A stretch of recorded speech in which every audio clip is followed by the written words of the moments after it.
वड़े हमेशा क्रिस्पी नहीं बनते। So hello everybody, welcome to Kum's kitchen. आज हम बनाएंगे साबूदाना वड़ा जो बहुत ही क्रिस्पी, बहुत ही टेस्टी और अंदर से सॉफ्ट और मस्त एकदम दिखने वाला। और उसके साथ साबूदाना आपका चिपचिपा कैसे नहीं लगेगा, वो सब डिटेल हम टिप्स एंड ट्रिक्स के साथ आपको बताएंगे। इससे आप घर बैठे बिजनेस भी कर सकते हो, अच्छी इनकम भी ले सकते हो और छोटी सी जगह में अच्छे से अच्छा काम करके बड़ा सा बड़ा बिजनेस कर सकते हो। तो विदाउट वेस्टिंग टाइम चलिए साबूदाना वड़ा बनाना स्टार्ट करते हैं। सिर्फ व्रत में नहीं खाया जाता है बल्कि ऑलराउंडर है। आजकल तो जगह जगह पे साबूदाने वड़े मिलने लगे, लेकिन हर एक के साबूदाने अच्छे नहीं बनते हैं। तो आज वो सारी टिप्स एंड ट्रिक्स हम आपको बताएंगे कि कैसे साबूदाना क्रिस्पी बनेगा, कैसे सॉफ्ट बनेगा और कैसे वो चिपकेगा नहीं। बहुत बार आपने साबूदाना खाया देखा होगा कि चिपकता है, और बहुत बार आपने साबूदाना वड़ा खाया होगा, देखा होगा बहुत ऑयली होता है। तो वो सारी चीज़ें आपको मैं पूरा बताऊंगी कैसे आपका साबूदाना बेहतरीन बनके तैयार होगा। अब यहाँ पे हमने 250 ग्राम साबूदाना लिया है, मीडियम साइज़ का। और अब इसको हम 3 से 4 पानी से धो लेंगे जब तक कि इसका स्टार्च अच्छे से निकल ना जाए। हल्के हल्के हाथों से इस तरह से मिलाएंगे और 4 से 5 पानी से हम इसको धो लेंगे। हमने इसको अच्छे छन्नी में निकाल लिया है, पूरा हमने ठार लिया है। अब इसमें 150 ml पानी डालेंगे और इसको हम भिगा देंगे। पानी अगर आपका ज़्यादा हो जाएगा तो साबूदाना नरम हो जाएगा, और साबूदाना नरम हो जाएगा तो साबूदाना जो है बहुत ज़्यादा तेल पी लेगा जब हम फ्राई करेंगे। बस माप के हमको इसको भिगाना है और ढक के 2 से 3 घंटा इसको रख देंगे, या ओवरनाइट भी आप रख सकते हैं। यहाँ पे हमने साबूदाना को ओवरनाइट रखा था और बहुत कम आपने मेजर से आपको पानी बताया था, उतना ही पानी डालना है। और ये साबूदाना देखिए पड़े पड़े इस तरह से नरम हो जाना चाहिए, अंदर से कड़क बिल्कुल नहीं रहना चाहिए, वरना आपका साबूदाना वड़ा बिल्कुल अच्छा नहीं बनेगा, कच्चा कच्चा लगेगा और जब आप खाएंगे तो कड़क लगेगा। इस चीज़ का आपको ध्यान रखना है। तो यहाँ आप देखिए कितने फूले फूले साबूदाना तैयार हुए हैं। प्लस आप देखोगे यहाँ पे पानी बिल्कुल भी नज़र नहीं आएगा। अगर आपको लगता है कि बहुत पानी जमा हो गया है, आपने पानी ज़्यादा डाल दिया, आप पहली बात तो मेजरमेंट से ही डालिए, लेकिन अगर ज़्यादा हो गया है तो उसको छन्नी में डाल के छोड़ दीजिए तो पानी निकल जाएगा। यहाँ पे हम एक बर्तन लेंगे और इसमें डालेंगे 100 ग्राम सिंगदाना यानी कि मूंगफली, और इसको धीमी आंच में सेकेंगे। पहले फ्लेम हम हाई पे रखेंगे, जब बर्तन अच्छा गर्म हो जाएगा फिर फ्लेम लो करके हम इसको कंटिन्यू चलाते हुए सेकेंगे। सेकने के टाइम इस चीज़ का ध्यान रखना है कि मूंगफली आपके जलना नहीं चाहिए और ऊपर से अच्छे से रोस्ट होना चाहिए। धीमी आंच में करेंगे तो ऊपर से अच्छे से रोस्ट होगी और अंदर से जो है अच्छे से पकेगी। अगर आप फ्लेम हाई रखोगे तो ऊपर से तो वो जल जाएगी और अंदर से कच्ची रह जाएगी।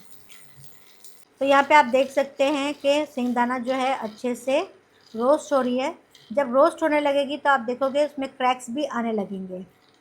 तो देखिए इस तरह से क्रैक्स दिखने लगेंगे आपको सिंगदाना में, यानी कि अंदर से ये अच्छे से रोस्ट हो रही है।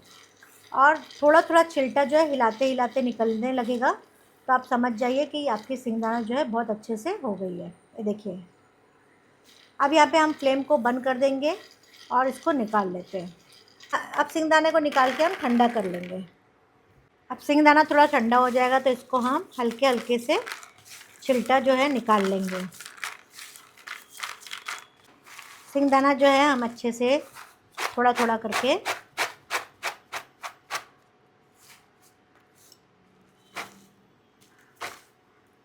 अच्छे से कचरा निकाल के हम इसको चॉपर में चॉप कर लेंगे मोटा मोटा सा।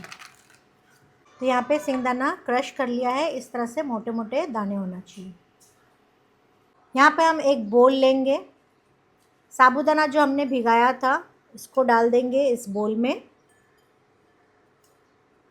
अब इसमें हम डालेंगे उबले हुए आलू जो हमने ग्रेट कर लिए हैं 300 ग्राम, मूंगफली सेकी हुई और क्रश करी हुई 100 ग्राम, हरी मिर्च 15 ग्राम, 10 ग्राम अदरक, अदरक को हमने कद्दूकस कर लिया है यानी कि ग्रेट कर लिया है, अक्खा ज़ीरा 5 ग्राम, 15 ग्राम नींबू का रस, 15 ग्राम कोतमीर यानी कि हरा धनिया कोरिएंडर लीव्स, 7 ग्राम नमक। अब ये सारी चीज़ों को हम अच्छी तरह से मिक्स करेंगे। अब एक चीज़ का आपको ध्यान रखना है, आलू की क्वांटिटी ज़्यादा नहीं होनी चाहिए, जो मेजरमेंट मैंने बताया उसी मेजरमेंट से आपको डालना है। आलू अगर ज़्यादा हो जाएंगे तो आपके वड़े जो है एकदम नरम नरम से हो जाएंगे और वड़े जो है बहुत ज़्यादा तेल पी लेगा, यानी कि ऑयली हो जाएगा। अब ये सारी चीज़ों को हल्के हल्के हाथों से हमको मिक्स करना है। जैसे हम आटा गूंथते हैं वैसे ही हल्के हल्के हाथों से हम इसको मिक्स करेंगे। तो यहाँ पे आप देख सकते हैं बहुत अच्छे से साबूदाना मिक्स हो गया है और पूरा एकजाम हो गया है। अब थोड़ा सा हमने हाथों को गीला कर लिया है पानी वाला और साबूदाने का साइज़ उठाएंगे। 50 ग्राम्स का आपका एक वड़ा होना चाहिए।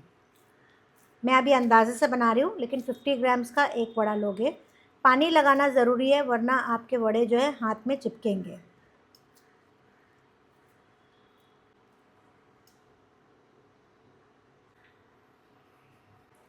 अब यहाँ पे इस चीज़ का ध्यान रखना है कि वड़े जो है आपके पोचे नहीं बनना चाहिए बल्कि टाइट बनना चाहिए। टाइट बनने के लिए वड़े को इस तरह से मुट्ठी से थोड़ा सा हल्का हल्का सा दबा लो और उसके बाद जो है इसको गोल करो और गोल करते करते भी ज़रा टाइट से गोल करो और फिर प्रेस करो।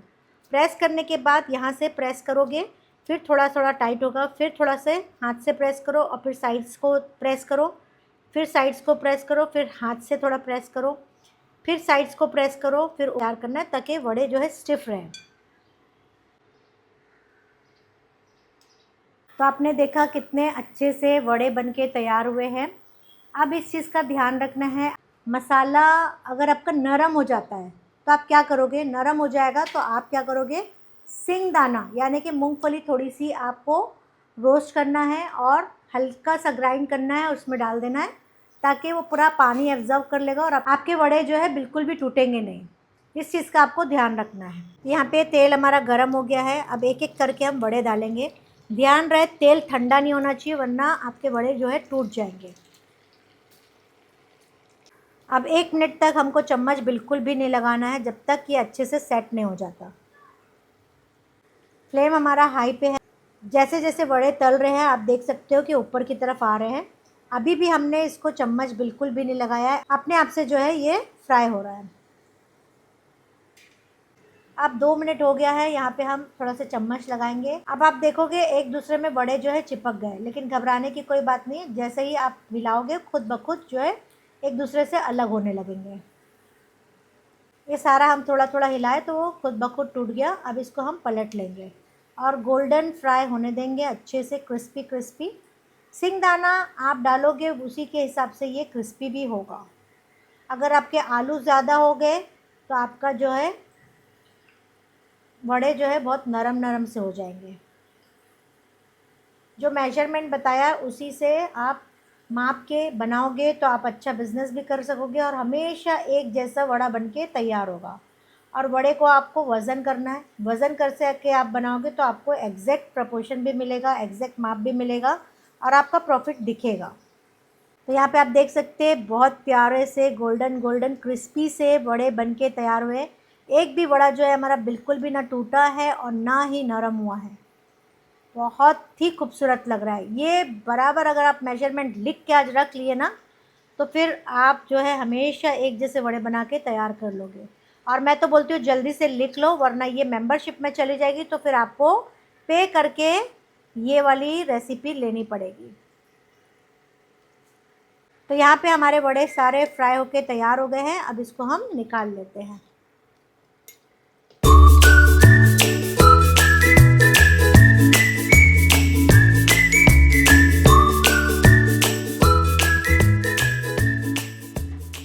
तो फ्रेंड्स आपने देखा कितना बेहतरीन साबूदाना वड़ा बन के तैयार है।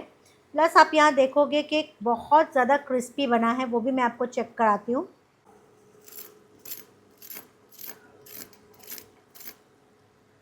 दूसरी चीज़ आप यहाँ देखोगे ज़रा भी ऑयली नहीं है साबूदाना, बिल्कुल भी ऑयली नहीं है। आपका प्रोपोर्शन बराबर रहेगा तो ऑयली बिल्कुल भी नहीं रहेगा।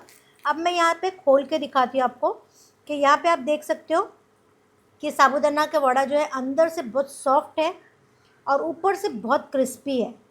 और आप देख सकते हो आलू की वजह से बाइंडिंग बहुत अच्छी हुई, लेकिन अगर आलू ज़्यादा हो जाता तो ये पूरा ऑयल ऑयल हो जाता। तो ये कितना बेहतरीन वड़ा बनके तैयार हुआ है। करना तो बनता है इतनी मेहनत के बाद। मेहनत क्या है, एकदम इजी है।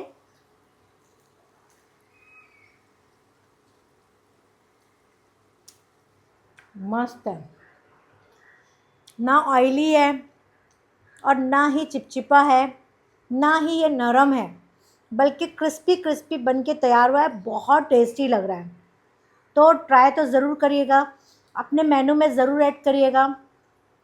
और अपने कस्टमर को नई चीज़ आप बताइए कि नई चीज़ हमने लॉन्च किया है। 4-5 बड़े आप अपने हिसाब से छोटे बड़े करके बनाओ। 80 रुपये प्लेट, 100 रुपये प्लेट, 150 रुपये प्लेट तक आप अपना आराम से बेच सकते हो। ताज़ा ताज़ा बनाओ, स्ट्रीट में आप इसको बना के बेच सकते हो। स्ट्रीट में कोई भी साबूदाना वड़ा नहीं बनाता। वड़ा पाव आप ज़रूर देखे होंगे, लेकिन साबूदाना वड़ा बनाते हुए किसी को नहीं देखेंगे। अगर आपके घर के सामने कोई जगह है और आप वहाँ टेबल लगा सकते हो, तो एक कढ़ाई रख लो, इंडक्शन रख लो, और बड़े जो है अपने घर से बना के तैयार करके लेके जाओ और वहाँ पे तल तल के गर्मा गर्म ग्रीन चटनी के साथ दो। बहुत सारी वीडियोस में मैंने ग्रीन चटनी भी बताई हूँ। ग्रीन चटनी मस्त बनाओ और मस्त वाली चटनी बना के और इस वड़े को सर्व करो, बहुत मज़ा आ जाएगी। इसके साथ खोपरे की चटनी भी अच्छी लगेगी। तो इस तरह से आप घर बैठे अच्छा बिजनेस भी कर सकते हो और अच्छी इनकम भी ले सकते हो। बहुत सारे घर के सामने मैं देखी हूँ, जब हम जाते हैं कहीं टूर पे और वहाँ पे देखते हैं कि घर के सामने कुछ ना कुछ टूरिस्ट प्लेस होती है, और घर के सामने ही लोग जो है अपने घर के बाहर कुछ लोग जो है अपना स्टॉल लगाते हैं, टेबल लगाते हैं और वहाँ पे चाय वगैरह बेचते हैं, बिस्किट्स बेचते हैं। तो वहाँ पर भी आप इसको कर सकते हैं। टूरिस्ट जब आते हैं तो उनको बहुत मज़ा आती है, गरम गरम चीज़ मिल जाए।